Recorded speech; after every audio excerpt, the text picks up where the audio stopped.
தரித்திரருக்கு சுவிசேஷம், திருச்சபைக்கு சத்தியம். இந்த ரெண்டு நோக்கங்களோடு மன்னா மழை பெய்து கொண்டிருக்கிறது.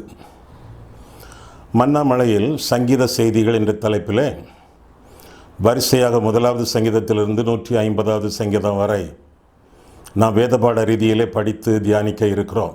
உங்களுடைய கேள்விகள், உங்களுடைய கருத்துக்கள், உங்களுடைய ஜெப குறிப்புகள் அனைத்தையும் வர இருக்கக்கூடிய இமெயில் முகவரியிலே, டெலிஃபோன் நம்பர்களிலே நீங்கள் வாட்ஸ்அப்பாக செய்தியாக எங்களிடத்தில் நீங்கள் பகிர்ந்து கொள்ளலாம். இந்த செய்திகளை உங்களுடைய நண்பர்களுக்கு ஷேர் பண்ணுங்கள், பகிர்ந்தளியுங்கள். வாட்ஸ்அப் மூலமாக, ஃபேஸ்புக் மூலமாக பகிர்ந்தளித்து அவர்களுக்கும் நீங்கள் பிரயோஜனம் உள்ளவர்களாக நீங்கள் வாழுங்கள். இந்த செய்திகளை உங்கள் மத்தியிலே கொடுத்து கொண்டிருக்கும் பொழுது உங்கள் கையிலே கட்டாயமாக வேத புத்தகம் இருக்க வேண்டும். மன்னா மழை என்ற சேனல் வந்த உடனேயே உங்கள் வேதாகமத்தை உங்கள் கையிலே வைத்து அந்த செய்திகளை கொடுக்க வேதத்தில் இருக்கக்கூடிய வசனங்களை நீங்கள் பாருங்கள். ஆண்டவர் உங்களை ஆசீர்வதிப்பாராக. ஆமென். மன்னா மழையில் நனைய மகிழ்ச்சியுடன் உங்களை மறுபடியும் வரவேற்கிறேன். சங்கீத புஸ்தகத்திலிருந்து தொடர்பாக நாட்களிலே செய்திகளை படித்து தியானித்து வருகிறோம். ஒருவேளை இந்த சங்கீத செய்திகளை தொடர்பாக உங்களுக்கு டிவியிலே பார்க்க முடியவில்லை என்றால், நேரமில்லை என்றால், mahimai.tv.com என்ற வெப்சைட்டிலோ அல்லது யூடியூபிலோ நீங்கள் தொடர்ந்து பார்க்கலாம். நீங்கள் ஒருவேளை தவறவிட்ட மிஸ் பண்ணிய சங்கீத செய்திகளை கூட வெப்சைட்டிலோ அல்லது யூடியூபிலோ நீங்கள் தொடர்ந்து பார்த்து மகிழலாம். இந்த செய்திகளை குறித்து மற்றவர்களிடத்திலே, உங்களுடைய நண்பர்களிடத்திலே, உங்களுடைய உறவினர்களிடத்திலே நீங்கள் சொல்லி அவர்களும் தொடர்பாக பார்க்க நீங்கள் ஆவன செய்யுங்கள். ஒவ்வொரு சனிக்கிழமையும் ஒவ்வொரு ஞாயிற்றுக்கிழமையும் மாலை 5 மணிக்கு இந்த செய்திகள் தொடர்பாக விளங்கும். இதுவரை 15 சங்கீதங்களை நாம் படித்து தியானித்திருக்கிறோம். இன்றைக்கு 16ஆம் சங்கீதம். வேத புத்தகம் எடுத்துக்கொள்ளுங்கள், அப்போ நீங்கள் ஃபாலோ பண்ணுவதற்கு ஈஸியாக இருக்கும். தொடர்ந்து நான் வாசிக்க நீங்கள் கவனிக்க ரொம்ப பிரயோஜனமாக இருக்கும். இந்த 16ஆம் சங்கீதத்தின் அடைப்பு குறிக்குள்ளே பிராக்கெட் என்ன வாசிக்கிறோம் என்றால், தாவீது எழுதின மிக்தாம் என்னும் பொற்பனதி கீதம் என்று வாசிக்கிறோம். இது தாவீதின் சங்கீதம். மிக்தாம் என்னும் சங்கீதம், மிக்தாம் என்றால் போதனை, டீச்சிங் என்ற அர்த்தம். ஒரு போதக சங்கீதம். அது மட்டுமல்ல, இதை குறித்து பார்க்கும் பொழுது இது பொற்பனதி கீதம் என்று பார்க்கிறோம். பொற்பனதிக் அப்படின்னு என்ன அர்த்தம்? பொன்னால் செய்யப்பட்ட அல்லது பொன்னால் வடிவமைக்கப்பட்ட அல்லது பொன்னால் வடிக்கப்பட்ட, என்கிரேவ் பண்ணப்பட்ட சங்கீதம். நீதிமொழிகளை வாசிப்போமே, வெள்ளித்தட்டிலே வைத்த பொற்பழங்களுக்கு சமம் என்று சொல்லி, அதே மாதிரிப்பட்ட ஒரு பொன்னுக்கு சமமான இணையான ஒரு சங்கீதமாக அந்நாட்களிலே இந்த சங்கீதம் கருதப்பட்டது. இது தேவனுடைய இரகசியமான ஒரு சொத்து என்றும் அழைக்கப்படுகிறது.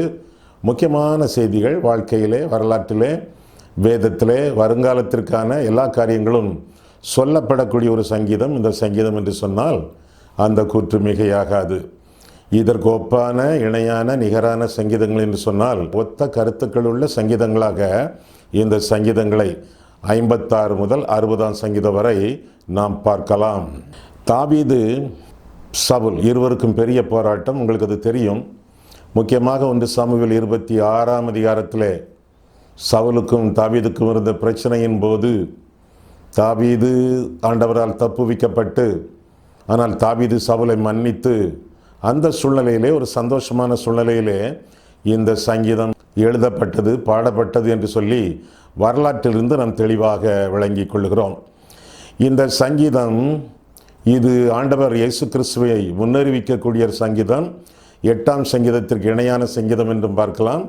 இது அப்போஸ்தலர்களால் மேற்கோளாக காட்டப்பட்ட சங்கீதம் என்று சொல்லியும் அப்போஸ்தலர் 2ஆம் அதிகாரம் 25 முதல் 28 வரை நாம் காணலாம்.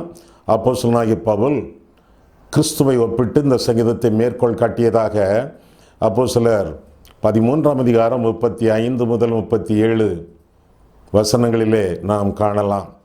ஆக இந்த சங்கீதம் வாழ்க்கையிலே ஒரு இனிமையை தரக்கூடியது, இருதயத்தை இனிமைப்படுத்துவது, இன்பமானது. பொதுவாக சில ப்ரோக்ராம்ஸ், நிகழ்ச்சிகளிலே சொல்வார்கள் அல்லவா, இன்றைய நாள் இனிய நாள் என்று சொல்லி. இன்றைய நாள் மட்டுமல்ல, எந்த ஒரு நாளும் இனிமையான நாள். ஏனென்றால் இது கர்த்தர் உண்டு பண்ணினால் இதிலே கழிகூற கடவும் என்று சொல்லி சங்கீதத்தில் வாசிக்கிறோம். ஒவ்வொரு நாளையும் படைக்கும் பொழுது, இன்றைய நாளை நாளைய நாளை ஆண்டவர் படைக்கும் பொழுதெல்லாம் தம்முடைய ஞானத்தினாலே, தம்முடைய அன்பினாலே, தம்முடைய கிருபையினாலே ஒவ்வொரு நாளையும் ஆண்டவர் படைத்து நமக்கு பரிசளிக்கிறார் என்று எண்ணி ஆண்டவரை துதிக்க கடமைப்பட்டிருக்கிறோம். தாவீதின் இன்பமான அனுபவங்கள், அவனுடைய சந்தோஷமான வாழ்க்கைக்குரிய சில காரணிகள், அதை குறித்து இந்த சங்கீதத்தில் நாம் காணும் பொழுது, முதலாவதாக தாவீதின் சந்தோஷம் இதில் இருக்கிறது என்றால், கர்த்தருடைய மக்கள் மத்தியிலே அந்த மக்களுக்கு அவன் பகிர்ந்தளிக்கக்கூடிய ஆண்டவருடைய நன்மைகளின் அடிப்படையிலே இந்த சங்கீதம் அமைந்திருக்க நாம் காண்கிறோம். 1ஆம் வசனம் முதல் 4ஆம் வசனம் வரை பார்க்கும் பொழுது, 16ஆம் சங்கீதம் உங்கள் கையில் இருக்குதுல்ல, 16ஆம் சங்கீதம் 1ஆம் வசனம் முதல் 4ஆம் வசனம் வரை பார்க்கும் பொழுது, தேவனே என்னை காப்பாற்றும், உம்மை நம்பியிருக்கிறேன், என் நெஞ்சமே நீ கர்த்தரை நோக்கி, தேவரீர் என் ஆண்டவராய் இருக்கிறீர், என் செல்வம் உமக்கு வேண்டியதாயிராமல் பூமியில் உள்ள பரிசுத்தவான்களுக்கும் நான் என் முழு பிரியத்தையும் வைத்திருக்கிற மகாத்மாக்களுக்கும் அது வேண்டியதாயிருக்கிறது என்று சொன்னாய். அந்நிய தேவனை நாடி பின்பற்றுகிறவர்களுக்கு வேதனைகள் பெருகும், அவர்கள் செலுத்துகிற இரத்தபான பலிகளை நான் செலுத்த மாட்டேன், அவர்கள் நாமங்களை என் உதடுகளினால் உச்சரிக்கவும் மாட்டேன் என்று தொடர்ந்து சங்கீதக்காரன் இந்த சங்கீதத்தை எழுதுவதாக நாம் காண்கிறோம். ஆண்டவருக்குள்ளான சந்தோஷம் தாவீதினுடைய வாழ்க்கையில் எப்படி நிறைந்திருக்கிறது என்றால், முதல் காரணி தெய்வத்தின் மக்கள் அவர்களுக்கு தான் பகிர்ந்தளிக்கக்கூடிய ஆண்டவரனுக்கு கொடுத்த செல்வம். கர்த்தர் கொடுத்த செல்வத்திலே தாவீதுக்கு சந்தோஷம். அந்த செல்வத்தை பரிசுத்தவான்களுக்கு, விசுவாசிகளுக்கு, ஊழியக்காரர்களுக்கு, ஆண்டவரை நம்புகிறவர்களுக்கு, ஆண்டவரிடத்தில் பயபக்தியாக இருக்கிறவர்களுக்கு, ஆண்டவருக்கு சேவை செய்கிறவர்களுக்கு அவன் பகிர்ந்தளிப்பதினாலே அவனுக்கு சந்தோஷம் என்று சொல்லி முதலாவது சந்தோஷத்திற்குரிய குறிப்பை நாம் காண்கிறோம். ஆண்டவர் அவர் நம்பத்தக்கவர், நமக்கு அடைக்கலமானவர் என்றெல்லாம் சொல்லிவிட்டு அவருடைய நாமத்திலே நமக்கு கிடைக்கப்பெற்ற சந்தோஷத்தை, அவருடைய நாமத்தினாலே நமக்கு கிடைக்கப்பெற்ற செல்வத்தை அவருடைய நாமம் தரித்த மக்களுக்கு, எளியவர்களுக்கு, ஏழைகளுக்கு, இயேசு கிறிஸ்துவின் ஊழியக்காரர்களுக்கு பகிர்ந்தளிப்பதிலே தான் சந்தோஷப்படுவதாக இந்த பகுதியிலே நாம் வாசிக்கிறோம். பூமியும் அதன் நிறைவும், உலகமும் அதன் குடிகளும், உங்கள் வாலெட்டும், உங்களுடைய மணி பர்ஸும், உங்கள் பேங்க் பேலன்ஸும், உங்கள் ஃபிக்ஸட் டெபாசிட்டும் உங்களுடையது அல்ல, அதெல்லாம் தெய்வத்துடையது, ஆண்டவருடையது. அவரிடமிருந்து இரவலாக பெற்றிருக்கிறோம். நம்மிடத்தில் உள்ள எண்ணிறந்த எல்லா நன்மைகளும் தெய்வத்தினுடையது. அவரே உரிமையாளர், நாம் உக்கிரானக்காரர். உக்கிரானக்காரர்னா அவர் நமக்கு தந்த நன்மைகளை மற்றவர்களுக்கு பகிர்ந்தளிக்கும் நல்ல உக்கிரானக்காரர்களாக, விசாரணைக்காரர்களாக நாம் வாழ வேண்டியது கடமை என்பதைத்தான் இந்த உக்கிரானக்காரர் என்ற வார்த்தை நமக்கு விளக்குகிறது. தேவன் உரிமையாளர், நாம் உக்கிரானக்காரர்கள். அப்போ நம்மிடத்தில் என்ன இருக்கிறது, என்ன வைத்திருக்கிறோம் என்பது நம்முடைய தரத்தை நிர்ணயிக்காது. நம்மிடத்தில் என்ன இருக்கிறது என்பது நம்முடைய தரத்தை நிர்ணயிக்காது. ஆனால் ஆண்டவர் நமக்கு தந்திருக்கக்கூடிய நன்மைகளை வைத்து நாம் என்ன பண்ணி கொண்டிருக்கிறோம் என்பது நம்முடைய தரத்தை நிர்ணயிக்கும். ஆண்டவர் தந்த நன்மைகளை எப்படி பகிர்ந்து கொடுக்கிறோமா, பயனுடையவர்களாக நாம் வாழ்கிறோமா, பயன்படுகிறோமா, அந்த செல்வத்தை பயன்படுத்துகிறோமா என்பதிலே தான் நம்முடைய தரம் நிர்ணயிக்கப்படுகிறது. ஆண்டவர் நமக்கு நன்மைகளை தந்திருக்கிறாரே, எவ்வளவு நன்மைகள்! வீடுகளை, தோட்டங்களை, துறவுகளை, பேங்க் பேலன்ஸ், நல்ல வேலை, வியாபாரம், நல்ல குடும்பம், எத்தனையோ நன்மைகளை ஆண்டவர் நமக்கு தந்திருக்கார். கேட்காத நன்மைகளை ஆண்டவர் நமக்கு தந்திருக்கிறாரே. ஆண்டவரே, உம்முடைய குமாரனை அனுப்பும் என்று யார் கேட்டது? இயேசுவே, உம்முடைய ஜீவன் எனக்காக கொடும் என்று யார் ஜெபித்தது? கர்த்தாவே, உம்முடைய இரத்தத்தை எனக்காக சிந்தும் என்று ஜெபித்தோமா? ஆண்டவரே, இப்பொழுது சுவாசிப்பதற்கு எனக்கு சுவாசம் தாரும் என்று கேட்டோமா? கேட்காத நன்மைகளையே ஆண்டவர் நமக்கு வலிய தந்து கொண்டிருக்கும் பொழுது, கேட்கும் நன்மைகளை அவருடைய சித்தப்படி அவர் நமக்கு தந்திருவது எத்தனை நிச்சயம்!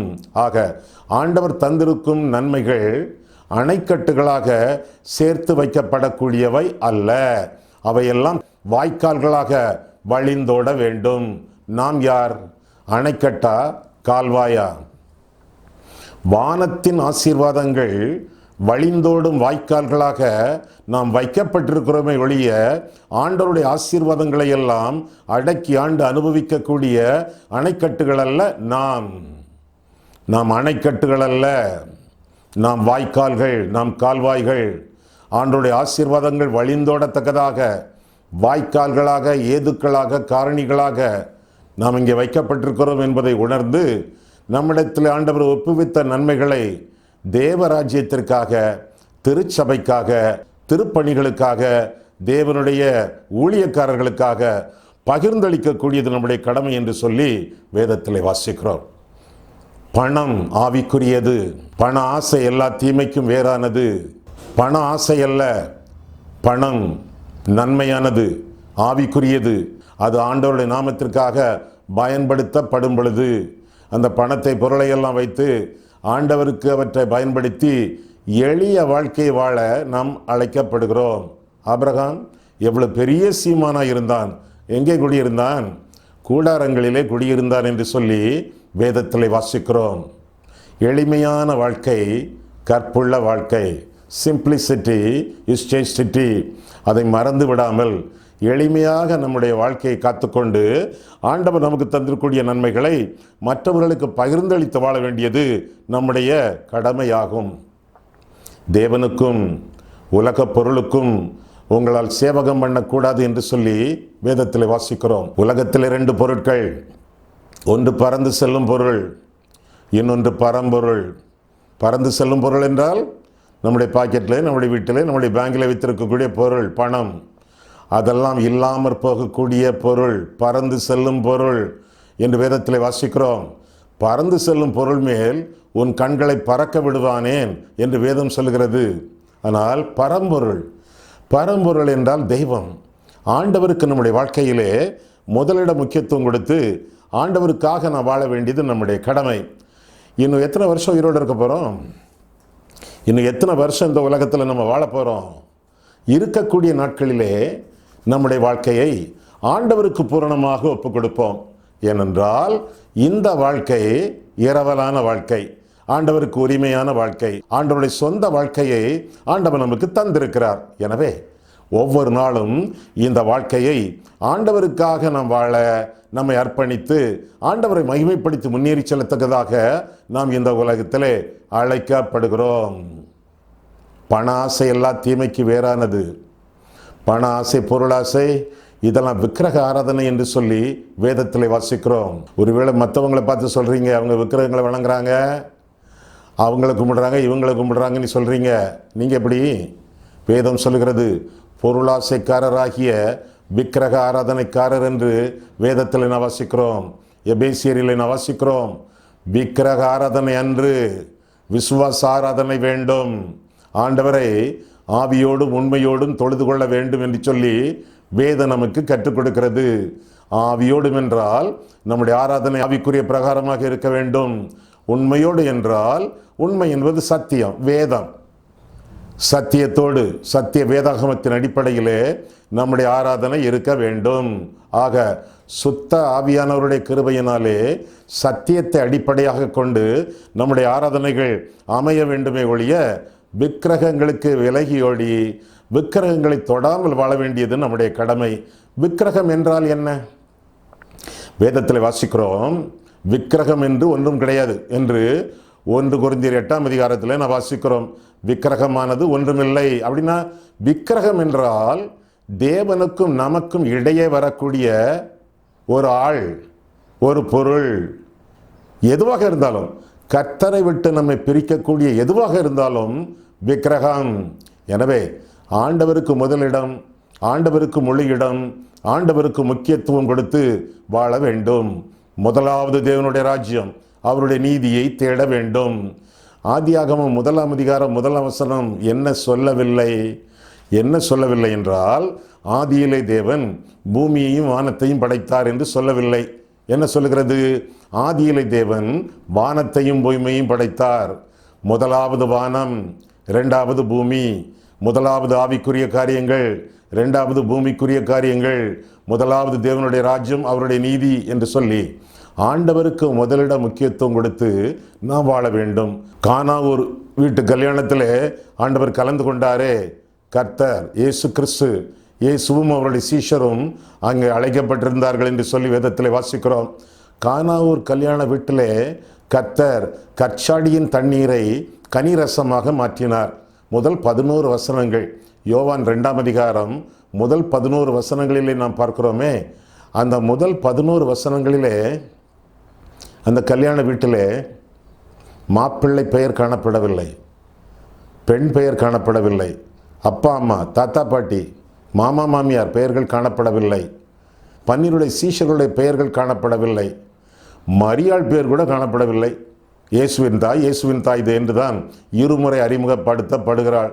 ஒரே ஒரு நாமம், இயேசு என்ற நாமம். இயேசு இயேசு இயேசு இயேசு இயேசு இயேசு என்று சொல்லி 6 முறை இயேசுவின் நாமம் விளங்கக்கூடிய அதிகார பகுதி யோவான் 2ஆம் அதிகாரம் முதல் 11 வசனங்களிலே இயேசு மட்டுமே அந்த கல்யாண வீட்டை, அந்த குடும்பத்தை ஆக்கிரமித்து ஆளுகை செய்து ஆசீர்வதித்தார் என்று சொல்லி வேதம் சொல்லுகிறது. ஆக நம்முடைய வாழ்க்கையிலே பெரிய சொத்து என்ன தெரியுமா? பெரிய சொந்தம் என்ன தெரியுமா? ஆண்டவராகிய இயேசு கிறிஸ்து. கல்யாண வீட்டிலே கர்த்தர் புகுந்து ஆசீர்வதித்தார். நம்முடைய இருதயத்திலே, நம்முடைய இல்லத்திலே, நம்முடைய இல்லறத்திலே ஆண்டவர் பிரவேசிப்பார் என்றால் எவ்வளவு ஆனந்தம் உண்டாகும், எவ்வளவு ஆசீர்வாதம் உண்டாகும். அந்த சந்தோஷத்தை தான் சங்கீதக்காரன் இப்படியாக பகிர்ந்து கொள்வதாக நாம் வேதத்திலே வாசிக்கிறோம். ஆக முதலாவதாக தாவீதின் சந்தோஷம் கர்த்தர் அவனுக்கு கொடுத்த செல்வம், அதை அவன் மற்றவர்களுக்கு பகிர்ந்தளிப்பதினாலே அவனுக்கு உண்டான சந்தோஷம். ஆக முதலாவதாக செல்வம், இரண்டாவதாக சுதந்திரம் என்று பார்க்கிறோம். ஆண்டவர் அவனுக்கு அருளிய சுதந்திரம், இரண்டாவதாக அவனுடைய சந்தோஷத்திற்குரிய அடிப்படை ரகசியம் என்று இந்த சங்கீதத்திலே பார்க்கிறோம். 5ஆம் 6ஆம் 7ஆம் வசனங்களிலே பார்க்கும் பொழுது கர்த்தர் என் சுதந்திரமும் என் பாத்திரத்தின் பங்குமானவர். பங்கு என்ன அருமையான வார்த்தை பாருங்க. இதை நான் வாசிக்கும் பொழுதெல்லாம் கர்த்தர் என் பங்கு என்று சொல்வதை விட கர்த்தர் என்னுடைய பேங்கு என்று சொல்லிதான் நான் வாசிப்பேன். கர்த்தர் என் சுதந்திரமும் என் பாத்திரத்தின் பங்குமானவர். என் சுதந்திரத்தை தேவரீர் காப்பாற்றுகிறீர், நேர்த்தியான இடங்களில் எனக்கு பங்கு கிடைத்தது. தாம் சிறப்பான சுதந்திரம் எனக்கு உண்டு என்று வாசிக்கிறோம். சிறப்பான சுதந்திரம். 5ஆம் வசனம் சுதந்திரம், 6ஆம் வசனம் சுதந்திரம். தாவீதின் வாழ்க்கையிலே சந்தோஷத்திற்கு அடிப்படை முதலாவதாக செல்வம், இரண்டாவதாக சுதந்திரம் என்று சொல்லி இந்த பகுதியிலே நாம் வாசிக்கிறோம். கர்த்தர் கொடுக்கக்கூடிய சுதந்திரம், ஆண்டவரிடமிருந்து நாம் சுதந்திரிக்கக்கூடிய நன்மைகள் என்னவெல்லாம்? முதலாவதாக கர்த்தர் நம்முடைய பங்கு.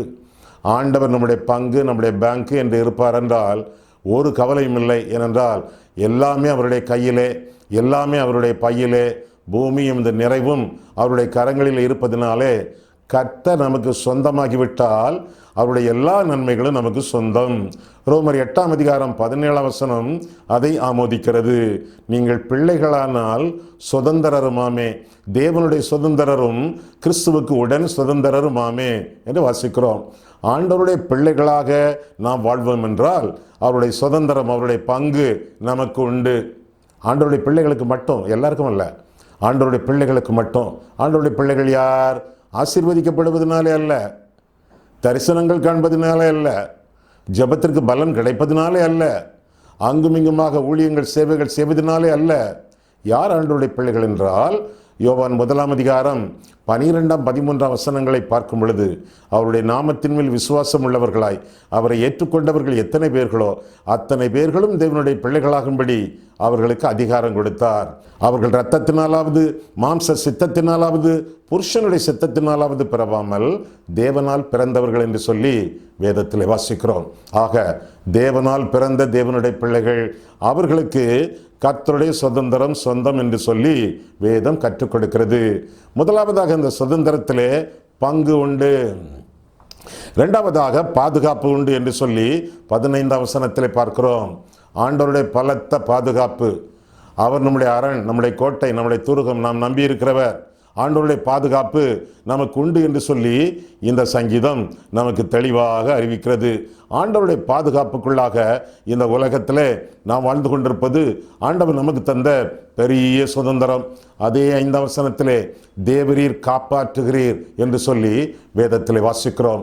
ஆண்டவருடைய காத்துக்கொள்ளுதல், ஆண்டவருடைய பராமரிப்பு, பாதுகாப்பு நமக்கு உண்டு. அது ஆண்டவர் தாவீதுக்கு கொடுத்த, நமக்கு கொடுக்கக்கூடிய சுதந்திர நன்மை.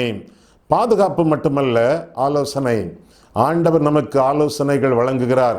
அதுவும் ஆண்டவர் தரக்கூடிய சுதந்திரமான ஒரு நன்மை என்று சொல்லி 7ஆம் வசனத்திலே வாசிக்கிறோம். ஆண்டவர் நமக்கு ஆலோசனைகள் கொடுக்கக்கூடியவர். எப்படி? கர்த்தர் பேசினார் என்று சிலர் சொல்வார்கள். பேசினாரோ பேசவில்லையோ அது நமக்கு தெரியாது. ஒருவேளை ஏதாவது மெல்லிய சத்தத்தை கேட்பீர்கள் என்றால் அது ஒன்று உங்களுடைய சத்தமாக இருக்கலாம், அல்லது பிசாசின் சத்தமாக இருக்கலாம், அல்லது உலகத்தின் இரைச்சல் சத்தமாக இருக்கலாம், அல்லது கடவுளுடைய சத்தமாகவே இருக்கலாம். சிலருக்கு ஆண்டவர் தம்முடைய சிறப்பான பேச்சு மூலமாக, சொற்கள் மூலமாக வெளிப்படுத்த உண்மை இல்லை என்று சொல்ல முடியாது. ஆனால் இது ஆண்டவருடைய சத்தியமா, இது ஆண்டவருடைய செய்தியா, இது ஆண்டவருடைய குரலா, இது ஆண்டவருடைய ஆலோசனையா, அதை தெரிந்து கொள்வது எப்படி? வேதம். யார் என்ன சொன்னாலும், எங்க என்ன கேள்விப்பட்டாலும், நாம் கேட்கக்கூடிய பேச்சுக்களுக்கு, கேட்கக்கூடிய குரலுக்கு, சத்தியத்திற்கு வேதத்திலே ஆதாரம் உண்டா? ஏனென்றால் வேதத்திற்கு புறம்பாக ஆண்டவர் பேச மாட்டார். வேதத்தை மறுதலித்து ஆண்டவர் பேச மாட்டார். வேதத்துக்கு நீங்களாகி ஆண்டவர் பேச மாட்டார். கர்த்தருடைய ஆலோசனைகள் சத்தியமாக, நிச்சயமாக, உறுதியாக, உண்மையாக விளங்கக்கூடிய இடம் சத்திய வேதாகமம், பரிசுத்த வேதாகமம். அதை பார்க்கும் பொழுது, படிக்கும் பொழுது, தியானிக்கும் பொழுது கர்த்தருடைய ஆலோசனைகள் அவ்வப்போது விளங்கும். எப்படி அவ்வப்போது? அவ்வப்போது வேதத்தை வாசிக்க வாசிக்க நமக்கு விளங்கும். இன்னும் பார்க்கிறோம் 8ஆம் வசனத்திலே அசைக்கப்படாத வாழ்க்கை, உறுதியான வாழ்க்கை. அசைக்கப்படாத வாழ்க்கை ஆண்டவர் நமக்கு தரக்கூடிய சுதந்திரம் என்று சொல்லியும் இந்த பகுதியில், இந்த சங்கீதத்தில் நாம் வாசிக்கிறோம். என்னென்ன ஆசீர்வாதங்கள் பாருங்கள். இந்த 16ஆம் சங்கீதத்தில் பங்கு, பாதுகாப்பு, ஆலோசனை, அசைக்கப்படாமை. அசைக்கப்படாத ஒரு வாழ்க்கை. எதுவும் நம்மை அசைக்காது, யாரும் நம்மை அசைக்க முடியாது. ஏனென்றால் ஒரு வழியாக அவர்கள் ஓடி வந்தாலும் 7 வழியாக ஓடி போவார்கள்.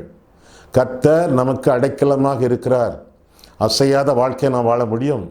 நமக்கு விரோதமாக எந்த ஆயுதம் உருவாக்கப்பட்டாலும், யார் உருவாக்கினாலும் அது வாய்க்காதே போகும் என்று சொல்லி வேதத்தில் நாம் வாசிக்கிறோம்.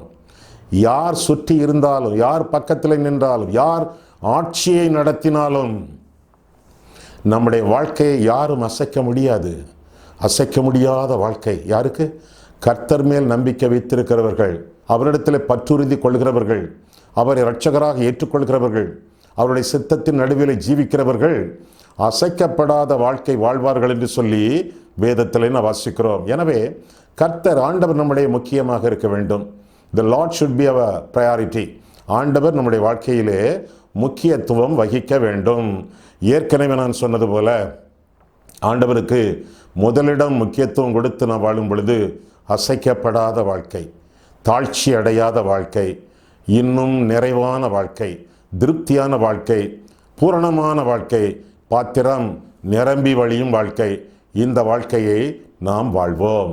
ஏனென்றால் ஆண்டவருக்குள்ளும் அவருடைய வசனத்திற்குள்ளும் வேரூன்றிய மரங்களாக இருப்பதினாலே, ஆண்டவராகிய கன்மலையாக கிறிஸ்துவனிடத்திலே நாம் தொடர்பு வைத்திருப்பதினாலே, உறவு வைத்திருப்பதினாலே, அந்த கன்மலையாகிய கிறிஸ்துவின் மேல், கன்மலையாகிய வசனத்தின் மேல் கட்டப்பட்டவர்களாக வாழும் பொழுது அசைக்கப்படாத வாழ்க்கை இந்த உலகத்தில் நாம் வாழ முடியும் என்று சொல்லி வேதம் நமக்கு பற்பல இடங்களிலே கற்றுக் கொடுக்கிறது.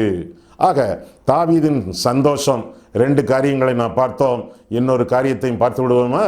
முதலாவதாக கர்த்தர் அருளிய செல்வம், 2வதாக கர்த்தர் அருளிய சுதந்திரம், 3வதாக கர்த்தருடைய சமூகம், ஆண்டவருடைய பிரசன்னம்.